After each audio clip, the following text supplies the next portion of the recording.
Hi, everyone. Welcome to the August ITCC member meeting. So today we're going to go through a few announcements, and then we will have our presentation on emerging trends in digital credentials being presented by Jaron Schmidt, Chief Experience Officer at Credly, and Pete Janzow, Vice President of Business Development at Credly. A reminder that this coming Tuesday, August 21st at 1 p.m. Central Time, the ITCC is going to have their first open session. It's open to all members, and it's going to be what's up? Hey. A question and answer, open question and answer. Members are encouraged to go into the Google Drive. You can find it through the ITCC Member Corner open session. There's a spreadsheet that you can pre-submit any questions to make sure that they are answered during the open session call. And now I will let John take over and talk about the elections.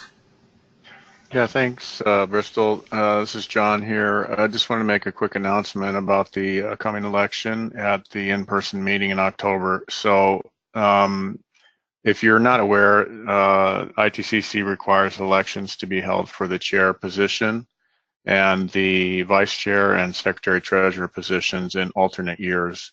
So this year, we are going to have an election for the chair position that'll take place on October 15th electronically at the meeting. There's one vote per member company. So if you have multiple members of your company who attend ICCC, then we recommend that you all get together and collaborate on who you want to place your vote for. This year, the election will be only for the chair position. So that's basically who you're voting for. It'll be for a 2-year term serving from January 1st, 2019 through the end of December 2020. If you're interested in running for this position, it's open to any members of the ITCC. So we request that you send an email with the information shown on this slide here, basically your name, a little bit about yourself, why you're interested in the chair position, and confirming that you will have the time necessary to actively handle those duties. And then the other part of this is because our election cycle kind of got mixed up for various reasons over the past couple of years. Everyone else has left the call. Can everybody hear me still? Yes. I hope. Okay. So last thing I want to say here is that we're just, we'll also have a vote of confidence to extend the existing vice chair and secretary treasurer positions for 1 additional year. And then we will have the official election for those positions next year. And we're going to try to keep this cycle as outlined in the bylaws that we need to do. So that's really all I wanted to say. Everyone else has left the call. If Goodbye. you have any, if you have any questions, you know, you can let me know or send them to Andrea or Bristol. Okay, back to you. Thank you, John. Okay, and with that, a reminder that October 15th and 16th, we will be having our fall in-person member meeting in San Ramon, California. SAP will be hosting it, so thank you again to SAP. Here is our schedule of monthly task force calls. You can for you to review. If you would like to join any of the task forces, feel free to email info@itcertcouncil.org, and we will be happy to get you joined in that task force. And with that, I will hand it over to our presenters for the day.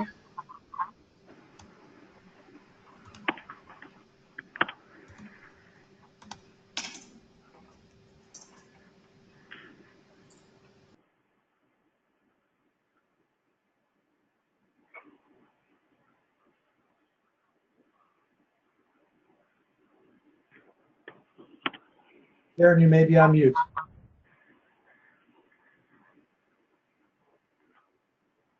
Maybe or definitely? That would be the question there. You definitely were. Definitely was. Good. Well, that's great because I thought that my opening joke just didn't land at all. So now I feel a little bit better. My ego is not hurt as much. So thanks everyone for taking the time to join us today. My name is Jaron Schmidt and I'm the Chief Experience Officer at Credly. And joining me today is Pete Janzo. Hi, everybody. Pete Janzo. I'm the VP of Business Development at Credly. And recently we had talked a little bit about what's going on in the realm of open badges, a standard to recognize and verify learning online. And I believe a couple members of the group asked us to come back and talk a little bit more about some of the trends that we're seeing alongside badging or what it's enabling within our space. And so what we wanted to do today is do purely an educational side of things on some of the things, given the broad scope of clients that we're working with, that we're seeing out in the market, and maybe talk to some of the examples around it, but also talk about what potentially is coming in the future. So with that, I will go ahead and get started. So if you think about it, a credential is a great way of showing what someone can do now. In other words, it's a qualification, achievement, maybe even a personal quality or aspect, but it's at the end of the day, it's what they can do now. But it's also, if we look at the dictionary definition of it, it's also articulating what they're suitable for in the future. In other words, we're signaling to the market that this is what they can do, therefore this is what they should be put into in terms of context or position.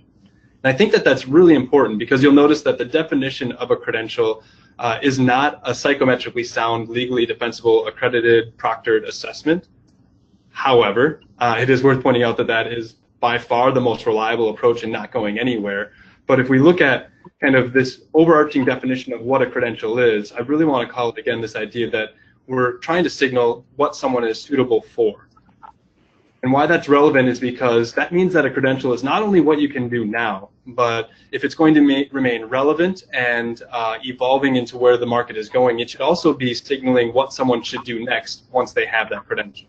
So it goes beyond just saying what they can do now, but it points to what they should be doing in the future. And what should they be doing in the future? That is a question I think a lot of our clients and our candidates maybe are asking. What should I do once I have any form of a credential? Should I be pursuing a new experience? Should I be joining a conference, a hackathon? Should I be a part of a local meetup or community? Should I be pursuing a project? Should I be putting my own personal blog or getting involved in some forums where I can help address needs of our community? Should I pursue additional learning? Should I be going to the extent of even pursuing yet another credential or certification once I have something? And then last but certainly not least, when I have these credentials, what does that mean for me in terms of my professional story? How can I apply that either with my existing employer or with a future employer or employment project? Any questions on that? Excellent. So then next what I'm going to talk about is a little bit around the methods of credentialing. And so I'm going to, for that, turn it over to Pete to give some context. Sure. So many of you know us from our work with Acclaim and the work we did at Pearson in founding Acclaim. I'm sure you're familiar with our recent history with Pearson spinning us out, investing and doubling down on the digital credential space by merging us with Credly. And we're excited about that possibility because it allows us to focus on some of these larger market trends with the more concentrated focus and still keep the professional credentialing and learning communities as our core constituency. But from an economic perspective, the problem we're trying to solve is that there are a lot of jobs that are going unfilled because of a lack of skilled workers. Next slide. And that actually is a headline from just last week. One thing that we've seen, especially in the IT industry across the last 5 years or so of experience, is a definite trend towards recognition that the rising tide floats all boats. And so there's been a really encouraging lessening of competition over skills programs and an increase in collaboration. How can we coordinate and try and meet the needs for the whole industry? Next slide.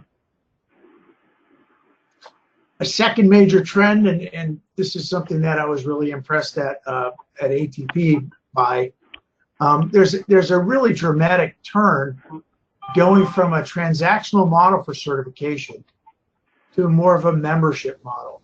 So hearing organizations talk about certification as a service, if you will. How can we go from seeing a candidate every 3 years to engaging them initially through a milestone or maybe a university program engagement, recognizing them, putting them on a pathway, progressing them, and continuing to add value throughout their career, and in so doing cultivate this spirit of membership. And that's really given rise to a whole full spectrum kind of a strategy for many organizations. So where many of the IT industry major players were just certification providers 2, 3, 4, 5 years ago, it's a much broader spectrum being recognized now from things like Microsoft's event speaker recognition to the traditional certifications like the HP master certifications, learning recognition around course outcomes like the IBM blockchain course, many others on edX or Coursera.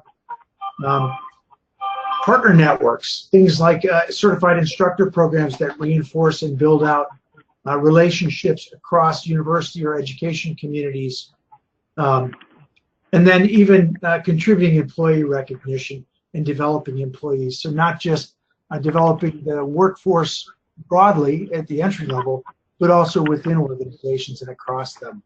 And to that end, this morning we had an interesting call. Just go back to the other one for a second because I want to set this in context a little bit. There's a really interesting, we're all thinking about certification and that's sort of inherently external facing, but there's a really active use case developing for human capital management and credentialing and recognition strategies in that context. For instance, how can we get the right talent by identifying exactly the right skills? Or how can our managers form the right teams of people with exactly the right skills? Or asking questions like, how does our organization build a culture of learning through recognition and credentialing? How do we keep people engaged, and how do we make individual workers responsible for their own upskilling? Or even using badges to denote progression of skills along career pathways. If you want to qualify for this promotion, you have to have these skills and these credentials. So it's been really interesting to see the blossoming of this full spectrum of different recognition and credentialing strategies. Now we can go to the next. So to that point, I want to talk about some of the themes to maybe take a step back and look at the broader set of things that are influencing this. Before I do that, I want to be really clear that in talking with employers and with our partners, there is still a significant need for our traditional transactional certifications. In fact, employers say, I still need that signal, but what we're finding is that the pace of change for skills and the broadness of skills that individuals need require us to continue to drop in additional things in between or leading up to those certifications, though they aren't going away. Some of the themes that we're seeing would be around granularity. So if we're going to continue to have, as Pete pointed out, milestones, they need to be a little bit smaller, and that ties into frequency as well. We're also seeing diversity, meaning that while there is still a great need and there are strong market signals for proctored assessments, perhaps sometimes those assessments can be smaller and remote proctored, or perhaps they're just check-in assessments that are self-policed, or even looking at things like experiences or learning outcomes, self-paced online learning. And then last but certainly not least, what we're seeing is collaboration across different organizations. So seeing our partners actually partner together to say, if you have some learning outcomes or some credentials from us and some credentials from them, we can package that together and send a stronger signal to the market about what you're capable of and therefore what you should be doing. Breaking those down a little bit more, because the question often becomes, well, what is too granular? If I start to give recognition for everything under the sun, now I'm going to dilute our brand and I'm going to dilute our credential that the market says is a strong signal. And so what we've used as a rule of thumb on how to decide what should still be the right level of granularity, we ask the question of, is it resume worthy? is it something that, without any sort of context, can be a signal to employers about what you can do? Can they jump in and assume value from it, or can you justify that an individual would use this to improve their life or career? That seems to be a nice North Star or guiding principle in terms of finding the right level of granularity. When it comes to diversity, I think I touched on this a little bit on the previous slide, but I want to just bring it home in terms of there are experiences out there, like participating in a hackathon, that actually do move the needle for an individual.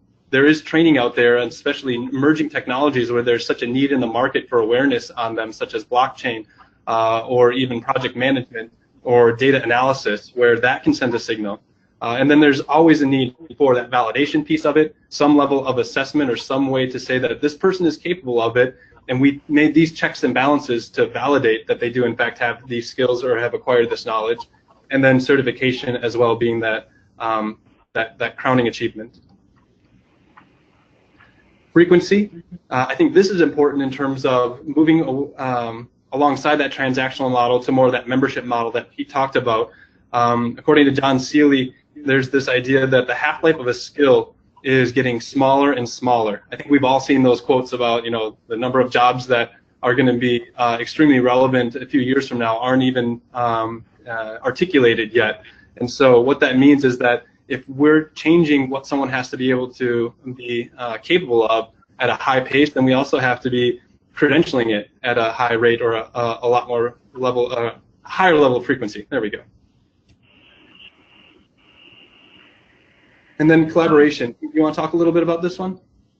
Yeah, I'm also, you know, one of the reasons that we're able to speak to all of this is because of the strategies that you're all developing. And many of you are working with us already, so we're learning from you. I want to acknowledge that up front. But what's been really interesting as we began this digital credential movement together 4 or 5 years ago to today is just the scale and the momentum with which it's taken off, right? We're now at the millions of badges issued and millions of professional learners with those credentials represented in their own lockers. So it's been really fun to see the community itself grow and take on its own life. And collaboration is probably the best measure of the vitality of an ecosystem.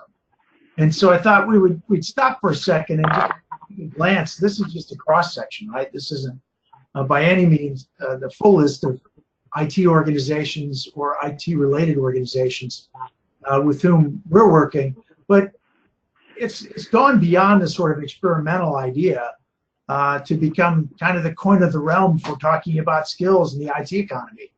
And we're beginning to see some really novel and interesting ideas emerge as a result of this network effect that's building. Whether it's collaboration with those of you who are you know, distributing courses through Coursera or edX and credentialing those outcomes, or through your traditional testing partners like Pearson VUE or PSI. It's been interesting to see how the digital credential can be a part of all of that, and watching these novel new forms emerge. Examples like IBM talking to PMI about a master track for project managers. Or some of the other collaborations already going on. Dell EMC and VMware working together to co-brand credentialing programs. There are some two particular key areas that we'll talk about a little more as we get to the end that demonstrate this collaboration and sort of the what's next. So I'm just going to sort of leave it at that. And invite your brainstorming and ideas around collaboration as well. And one of the reasons Sharon and I were excited to speak to this group was because it gives us an opportunity to share these stories. So feel free to ask questions about it as we go on. Sharon? Thanks. So bringing this all together, what I wanted to do is just summarize some of the key things that we see beyond just the methodologies that's going to kind of point to that future of what is someone capable of now. And I think that starts with the articulation of the credentials themselves. And when I say the articulation, what I mean is that they need to evolve into less of a static sort of piece of paper or less of a static set of congratulations, and more to where your credential is almost a piece of software where it can be used in a variety of different contexts, and then in those contexts can signal what someone should do next. Again, pointing back to that, what should I do next with these credentials? What am I suitable for? So a credential simplified using this sort of a methodology really means having a bunch of metadata contained within it. We love the buzzword of big data, and in order for us to tap into the potential of big data within the credentialing field, we need to have as much information about the credentials as possible so that they can be married with other data sets. And I think what else is important, and something that doesn't get articulated very often, is the idea of the credential being owned by the individual and being capable of being promoted into these different contexts without sacrificing any form of verification, so that a trust network can be built around them. And then last but certainly not least is looking at this idea of having that metadata not only standards-based, so it can represent that diverse set of experiences and activities, but also machine-readable, and more importantly, easily accessible. And when we say easily accessible, that means accessible to the individuals earning them, but also accessible to the other groups within the ecosystem outside of the training providers, so that they can say, this is how I would value that, so that an individual can know what they should do next. In conjunction with that idea of what should we do next and making it accessible, I want to touch a little bit on the idea of how credentials get applied and why that treating it as more of a software versus a static thing that happened in time becomes relevant. And so that has to do with the idea of putting the credentials into context, almost treating them as currency. If you have this credential, be very explicit about what that means in your particular context. So if we take a step back and look at, why do people pursue a credential in the first place? It's oftentimes because they want to improve their life or career. They either want to get started on a career path in workforce development, they want to maintain a certain level of employment within their existing job, or they want to move up that ladder, whether with their existing employer or if that's with a new employer. Making that kind of hit home a little bit, Pete talked about the skills gap that often gets referenced in the news. We would go so far as saying that it's less of a skills gap, but that we have more of a communications gap. What we mean by that is getting employers and credentialing organizations to speak the exact same language, again, so that we can move towards that what should you do next sort of scenario. So Pete, you want to talk a little bit about some of the ways in which we're seeing that emerge?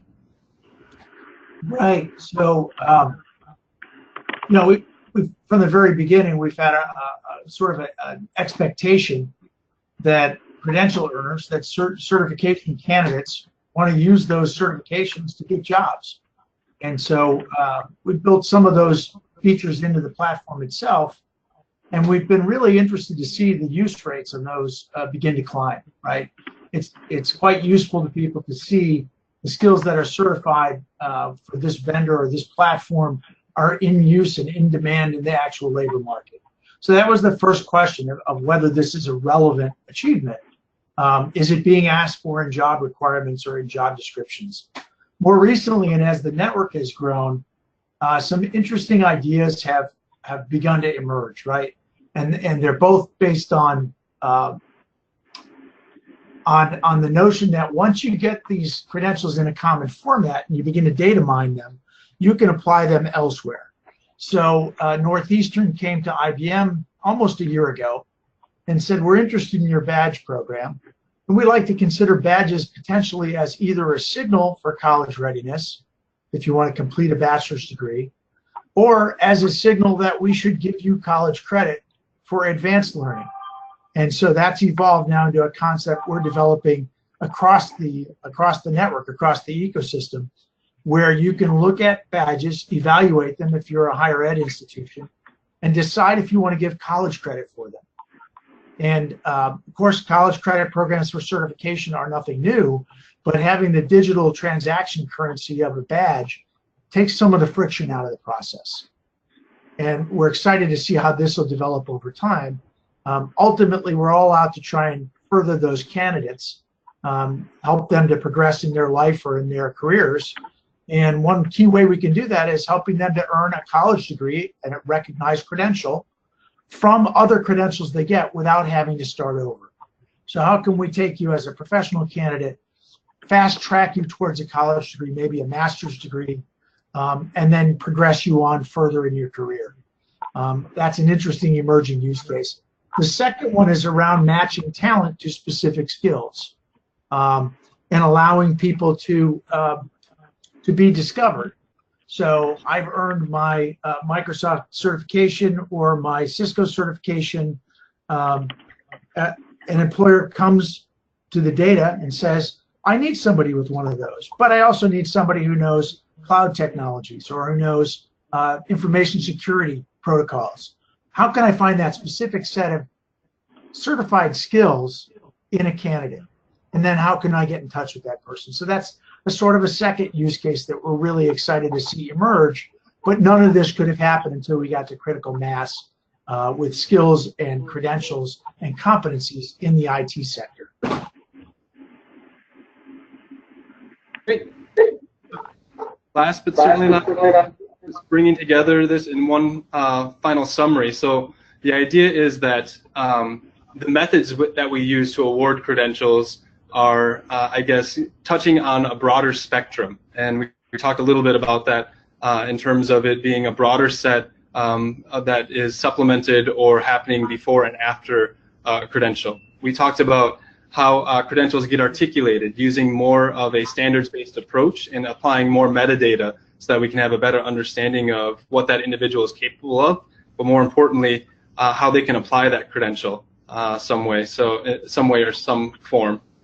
Now, what you might say to yourself is, that's all fine and dandy, but where's the individual in all of this? And obviously, they need to be acquiring these credentials and then having ways that they can also tap into how they are applied. And I think that's where we're starting to see where we're at right now. But it also means that in the future, if we're going to get to this whole idea of what you should do next, not only do we have to address what was on that previous slide, but it also has to be this idea of information flowing freely back and forth between those. So in other words, the people that are working with the professionals need to send strong signals to them after they've acquired and finding them more easily. But then also, as they are acquiring these credentials, giving data back to the training providers, the programs, so that they can continue to improve their programs and understand new ways to deliver them or new ways that they aren't credentialing right now that they should be.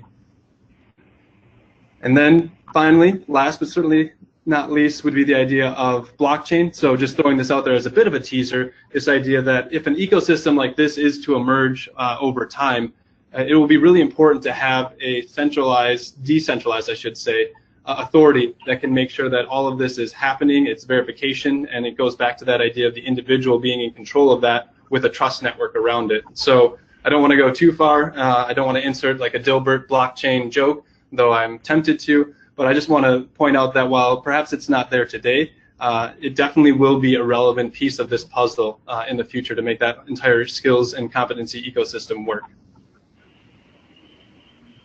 And with that, if I haven't lost you to your inbox just yet, we'll open up for questions.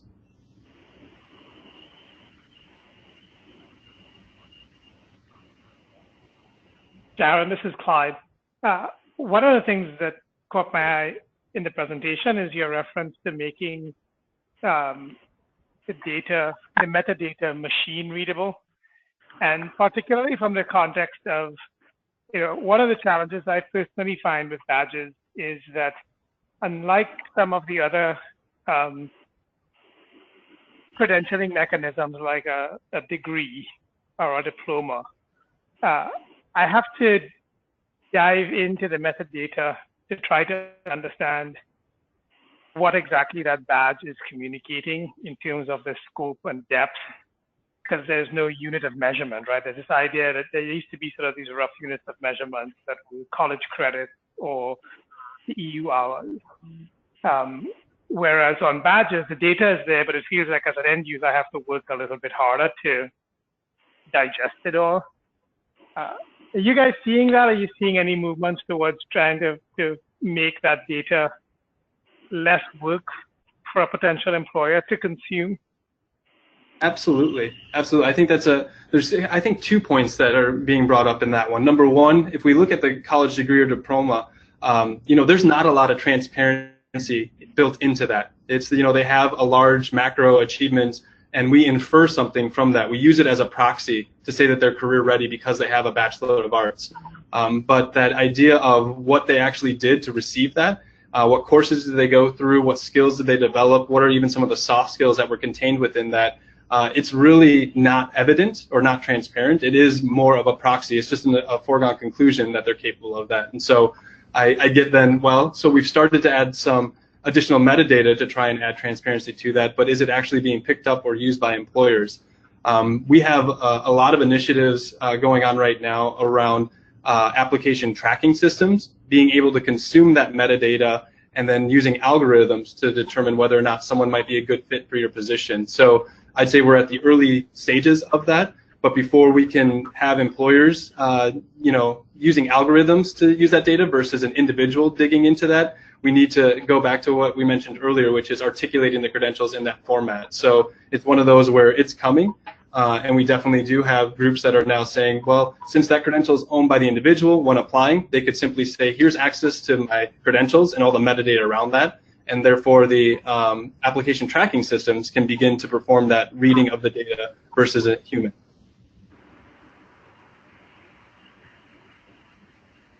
That's very helpful. Thanks. Yep.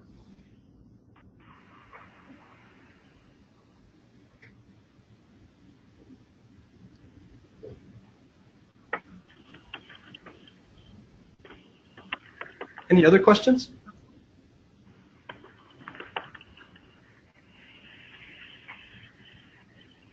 Great. Thank you, Jaron. Thank you, Pete. Thanks for inviting us in. We're open to other questions by email if you have. I know that one of the things that on the badging workforce that we've been going over is talent match and showing what talent match can do. And I know, Pete, you kind of alluded to talent match. Since we have the time, do you guys just want to do a quick demo for those who are interested in seeing it? Yeah, Jaron, you want to fire that up? You want me to fire it up? I'd be happy to do that. I think, so if you aren't familiar with Talent Match, what it grew out of was some of our partners, like IBM, saying that, look, we're training people by the second, we're giving them skills recognition. How do we make sure then that employers can dig in there and discover them? And I don't think that's uncommon. I think that's something that we've been going after for quite some time. We've done it, though, more so on a directory level, meaning that you have to know something about that individual. Maybe it's a unique identifier, a code that they give you for validating their credentials, or it's a lookup process using a first name or last name or email address. What we're trying to experiment with, and I will be very clear, it's the experimentation phase right now, is this idea of if I don't even know who's offering particular credentials for the skills that I'm looking for, someone can go ahead and go to a database, they can type in a skill, so we'll use the term du jour, that is blockchain, and they can begin to look at, well, for this particular skill, show me all of the individuals that have received some form of recognition related to blockchain. They have made it public, and they have said, I'm fine if someone goes ahead and reaches out to me with an opportunity that they might have related to this particular skill. And so now we can see all of the individuals in the ecosystem that have done some sort of verification around blockchain.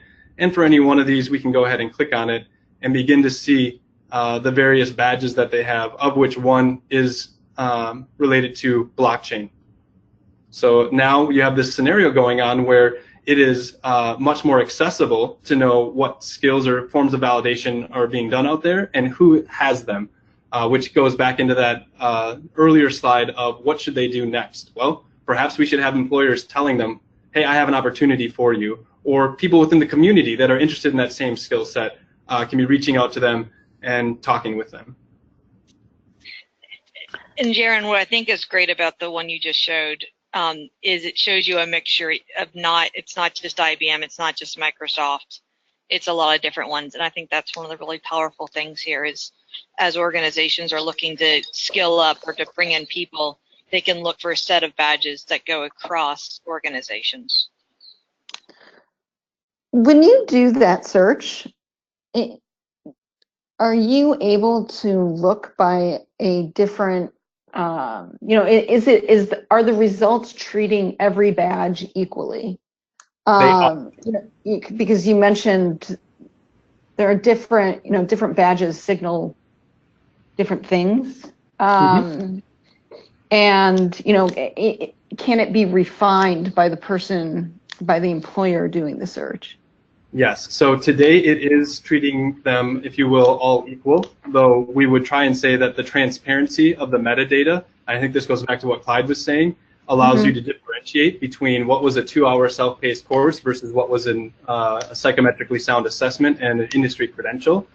Some of the work that we're doing right now, and in fact, I believe that was even what started the request for Pete and I to come in and join you guys today, was what are some of the taxonomies that are being built and additional metadata fields that will allow us to start to differentiate between these. So something that is coming both to the Open Badges spec and within the Acclaim platform is the ability to differentiate between this was an experience versus this was a learning scenario, meaning that it was unstructured, but we know that, that it was structured, that we know that these are the topics that this person was exposed to, but we did no form of validation that they actually acquired any skills or proficiencies.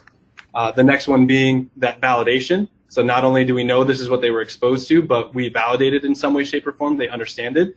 And then that certification level, which would take it a step further, in the hopes that when they're getting a certification, there are some checks and balances that not only prove they know something about it, but they have awareness on how to apply it. I would just add to that, keep in mind this is very much an early days piece of search technology. The same search technology to discover individuals who are the right fit for a job, we think can enable universities to find individuals who are the right fit for their future master's or professional certificate programs.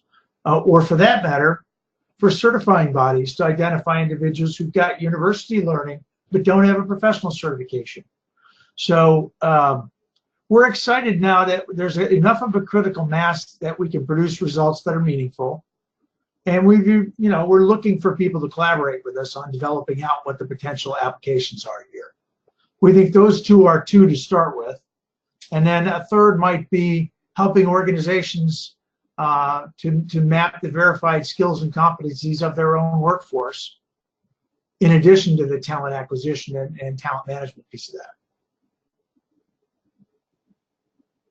Yeah, this is John Souls from Ericsson. I think it's important to highlight that this isn't all about, let's say, job searching, although that's probably what comes to most people's minds at first. To me, it's more about finding expertise, whether that means for some job to fill some kind of a specific job role, or it means that you need to create an exam and you need somebody that knows what they're talking about on a certain topic that you're going to cover in an exam. You're looking for subject matter experts, or you need somebody on a certain project. So it's not just about jobs. I think it's just as important to highlight those other things too. To bring that home, John, would be the idea that I feel, and this is Jaron's opinion, that we're getting into a phase with the Industry 4.0, I think is the term du jour, where people have to be almost a mile wide and an inch deep, meaning that they have to have a very broad set of skills, but they don't have to be a full-on expert in those. And so finding expertise becomes important, not only because you want to find a specific individual that has everything, but you might find 2 or 3 individuals that can attack the same problem when combined. Yeah, I agree. Yeah, the role of a big data analyst is a great example of that. Yep, it's possible that what you're looking for is someone that can understand the data, do storytelling around it, maybe even have some programmatic, some Python or some Pig background. The number of individuals in the world that are capable of all of those things is very small, but the number of individuals that have a piece of that puzzle is very large. Mm-hmm. Right. Sorry, go ahead. No, go ahead, Pete. I was just going to say there are a couple of common themes that come through here. The first is that the candidate is owning their own credentials and really responsible for their own future development. and finding their place out there in the workforce. And that reflects the fundamental shift that's happened in the workforce on a large scale, right? And the second is that organizations that want to take advantage of talent, whether it's through the gig economy or whether it's through project-based work or fluid kinds of projects, teams, are going to all have to speak in this common language of skills. So we're excited at the possibility to develop out further these search applications and enable some of the friction to come out of the skills marketplace at least. And I was just going to add, Teresa, to kind of your question. In the instance, the search that Jaron did, it was looking at a really high level topic. But if you wanted to look at a set of specific badges, you can look at those as well. So you can go specific or at a very high sort of generic level also.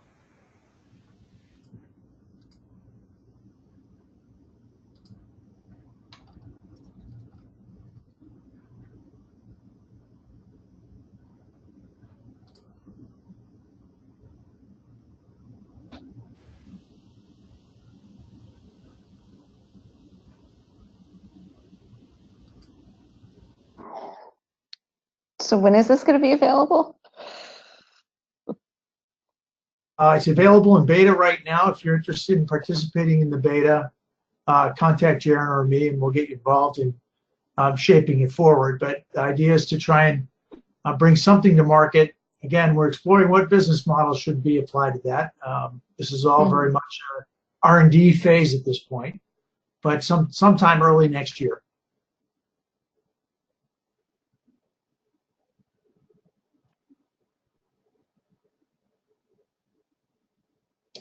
Like I say, another possibility here is that we have learners be able to discover pathways to professional certification. And for the audience that's on this call, I think it could be just as significant to you in bringing you a funnel of professionals who are interested in getting that certification.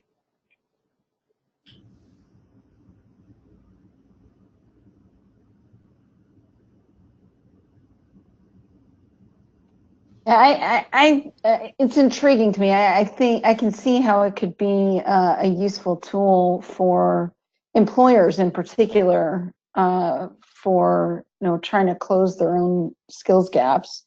Understanding that there are other applications for it as well. But if the problem that we're all kind of trying to help solve for is to fill that talent gap. A resource like that, I could see how it could be very useful. Good. Well, like I say, if you're interested in joining the early days development on this, reach out to us. If you'd rather wait until we figure some things out, we'll re-engage with you next year.